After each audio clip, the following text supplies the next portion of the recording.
नमस्कार दोस्तों, आप सभी का मेरे चैनल पर स्वागत है। तो इस वीडियो में हम बात करेंगे कि धन एप्लीकेशन के अंदर किसी भी कंपनी के शेयर को खरीदने पर और बेचने पर हमें कितना क्या चार्ज देना पड़ता है।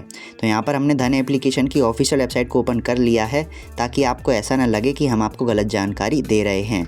तो इस वेबसाइट के अंदर हमने चार्जेस वाला पेज ओपन करके रखा हुआ है ताकि हम आपको पूरी जानकारी दे सकें। तो मैं इसे नीचे करके आपको समझाने की कोशिश करता हूँ कि आपको कितना क्या चार्ज देना पड़ता है। तो यहाँ पर हमने इक्विटी वाले ऑप्शन पर टिक करके रखा हुआ है। तो यहाँ पर आप चार्जेस के आगे देख सकते हैं इक्विटी डिलीवरी करके लिखा हुआ है। तो यहाँ पर आपके सामने चार्जेस वगैरह नज़र आ रहे होंगे कि आपको कितना क्या चार्ज देना पड़ता है। तो धन एप्लीकेशन के अंदर आपको किसी भी कंपनी के शेयर को खरीदने पर और बेचने पर एक भी रुपये ब्रोकरेज नहीं देना पड़ता। यहाँ पर जो ब्रोकरेज है वो बिल्कुल ज़ीरो है। पर लेकिन आपको एक बात का ध्यान रखना है कि यहाँ पर ब्रोकरेज तो आपको एक रुपये नहीं देना पड़ रहा है, पर लेकिन जो अदर चार्जेस होते हैं जैसे GST टैक्स वगैरह वो आपको देने पड़ेंगे। तो मैं आपको एक बार वो भी समझा देता हूँ। तो आप यहाँ पर देख सकते हैं जो ट्रांजैक्शन चार्जेस हैं वो आपको यहाँ पर देने पड़ेंगे और यहाँ पर जो GST चार्जेस है वो भी आपको देना पड़ेगा। मैं इसे नीचे करके और समझाने की कोशिश करता हूँ। तो यहाँ पर आपको सिक्योरिटी ट्रांजैक्शन टैक्स भी देना पड़ेगा, सेबी टर्नओवर फीस भी देना पड़ेगा। तो कुल मिलाकर जो अदर चार्जेस हैं जो गवर्नमेंट की तरफ से लगाए जाते हैं वो आपको देने पड़ेंगे किसी भी कंपनी के शेयर को खरीदने पर और बेचने पर धन एप्लीकेशन के अंदर। बस यहाँ पर आपको ब्रोकरेज एक भी रुपया नहीं देना पड़ेगा। अब हम धन एप्लीकेशन की ऑफिशियल वेबसाइट के अंदर ब्रोकरेज कैलकुलेटर के अंदर यह देखेंगे कि अगर हम किसी भी कंपनी के 10 शेयर खरीदते हैं 100 रुपये की रेट में तो हमें कितना क्या चार्ज देना पड़ेगा। अगर हम 1000 रुपये की रेट में 10 शेयर खरीदते हैं तो उस कंडीशन में हमें कितना क्या चार्ज देना पड़ेगा। तो अब हम ब्रोकरेज कैलकुलेटर को ओपन कर लेते हैं।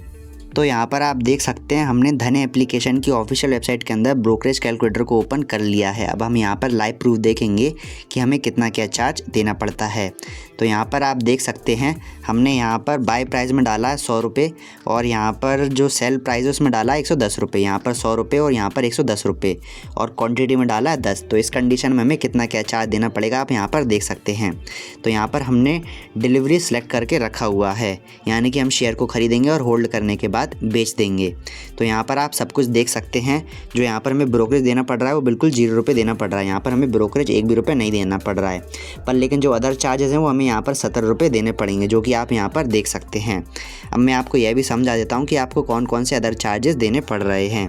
तो यहाँ पर जो ब्रोकरेज है वो आपको 0 रुपये देना पड़ रहा है, पर लेकिन जो एक्सचेंज ट्रांजेक्शन चार्जेस है वो आपको 0.07 रुपीज़ देना पड़ रहा है। DP charges 14.75 rupees, clearing charges 0, security transaction tax 2.10 rupees, SEBI turnover fees 0 और ये भी 0 है। Stamp duty 0.15, GST 0.01।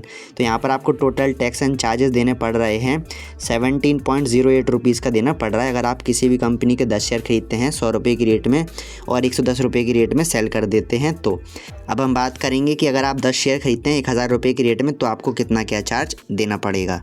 तो यहाँ पर आप देख सकते हैं बाय प्राइस में हमने डाल दिया है 1000 रुपये और सेल प्राइस में डाल दिया है 1100 रुपये और नंबर ऑफ़ शेयर हैं 10। तो इस कंडीशन में हमें कितना क्या चार्ज देना पड़ेगा। तो यहाँ पर मैं इसे नीचे करके आपको समझाने की कोशिश करता हूँ। तो यहाँ पर हमें डिलीवरी सेलेक्ट करके रखा हुआ है। तो जो ब्रोकरेज है वो बिल्कुल 0 है, पर लेकिन जो अदर चार्जेस हैं वो यहाँ पर आपको 38 रुपये देने पड़ेंगे। तो यहाँ पर आप नीचे करके देख सकते हैं कि जो अदर चार्जेस हैं वो आपको कौन कौन से देने पड़ रहे हैं। तो exchange transaction charges 0.68 rupees, DP charges 14.75 rupees, security transaction tax 21 रुपये। तो यहाँ पर आप देख सकते हैं आपको कौन कौन से चार्ज देने पड़ रहे हैं। तो यहाँ पर आपको टोटल 38 रुपये का चार्ज देना पड़ रहा है अगर आप किसी भी कंपनी के 10 शेयर खरीदते हैं 1000 रुपये की रेट में और 1100 रुपये की रेट में बेच देते हैं। तो मुझे उम्मीद है कि इस वीडियो में आपको यह समझ आ गया होगा कि अगर हम धन एप्लीकेशन के अंदर किसी भी कंपनी के शेयर को खरीदते हैं और बेचते हैं तो हमें कितना क्या चार्ज देना पड़ेगा और कितना क्या ब्रोकरेज हमें इसमें लगता है। तो मुझे उम्मीद है कि आपको हर एक चीज़ समझ में आ गई होगी। अगर आप बेस्ट डीमार्ट अकाउंट और ट्रेडिंग ऐप के बारे में और अधिक जानकारी प्राप्त करना चाहते हैं तो आपको स्क्रीन पर कुछ वीडियोज़ नज़र आ रही होंगी, आप उन वीडियोज़ पर क्लिक करके और अधिक जानकारी प्राप्त कर सकते हैं। और अगर आपको इस वीडियो में कोई चीज़ समझ में नहीं आई हो तो आप मुझे कमेंट करके पूछ सकते हैं, मैं आपकी हेल्प करने की पूरी कोशिश करूँगा। तो इस वीडियो में इतना ही, धन्यवाद।